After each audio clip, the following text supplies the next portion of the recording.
in the heart of the bustling city of Myran. Tucked between tall warehouses and crooked alleys, there stood a small bookshop called the Lantern Shelf. It was not grand, nor well known, but the locals spoke of it in quiet tones, saying strange things happened there. After closing, the shop was run by an old man named Cale.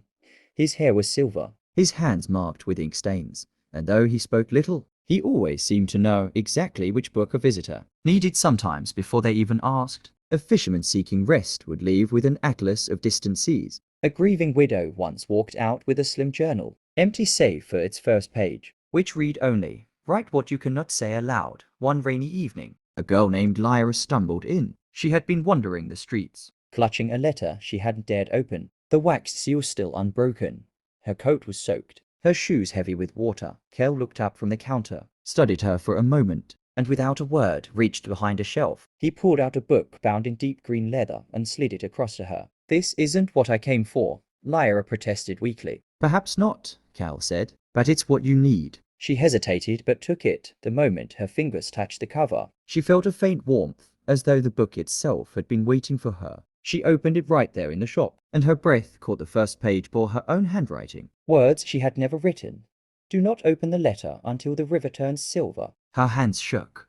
She flipped the pages, each one filled with more writing. In her script, sentences she recognized as her own thoughts, fears, and dreams she had never voiced. The final page read, "When the time comes, trust the Bridge of Lanterns." That night, she returned home clutching both the book and the unopened letter. Sleep eluded her. For days, she carried the book everywhere, watching as new words appeared each morning, guiding her steps in quiet ways.